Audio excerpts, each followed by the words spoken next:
Welcome to ஸ்விகிஸ் kitchen. புளி சாதத்துக்கு தேவையான புளி சாத கிரேவி எப்படி ரெடி பண்ணுறதுன்னு பார்க்கலாம் வாங்க. 1 மணி நேரத்துக்கு முன்னாடி புளியை நல்லா வெந்நீரில் ஊற வச்சுக்கோங்க.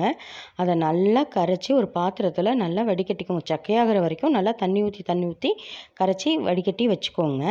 அதுக்கப்புறம் அடுப்பை பற்ற வச்சு அதில் கடாய் வச்சு 3 ஸ்பூன் வெந்தயம், ஒரு 3 வரமிளகாய் போட்டு நல்லா கருகாமல் ஓரளவுக்கு பொன்னிறமாக வறுத்து அதை மிக்ஸி கப்பில் போட்டு வச்சுக்கோங்க. அதுக்கப்புறம் அடுப்பை பற்ற வச்சு அந்த கரண்டி அளவில் 4 கரண்டி எண்ணெய் ஊற்றி கடுகு, கருவேப்பிலை, பச்சை கடலைப்பருப்பு, பச்சை நிலக்கடலை பருப்பு இதெல்லாம் போட்டு அடுப்பை கொஞ்சம் சிம்மில் வச்சு பொன்னிறமாக நல்லா வறுத்து எடுத்துக்கோங்க. அப்போ தான் ரொம்ப கருக விட்டாதீங்க, டேஸ்ட்டு மாறிடும். நல்லா வறுத்ததுக்கப்புறம் வரமிளகாய் நமக்கு தேவையான அளவு, காரத்துக்கு தேவையான அளவு கிள்ளி அதில் போட்டுருங்க. நம்ம 3 வரமிளகாய் வேறு அதில் நுணுக்கிறதுக்கு வச்சுருக்கோம்.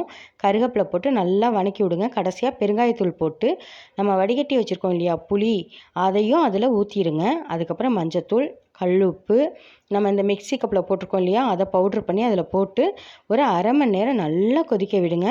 இந்த அளவுக்கு வந்துடும். இதை நம்ம 10 நாள் வரைக்கும் யூஸ் பண்ணலாம். தேங்க்ஸ் ஃபார் வாட்சிங்.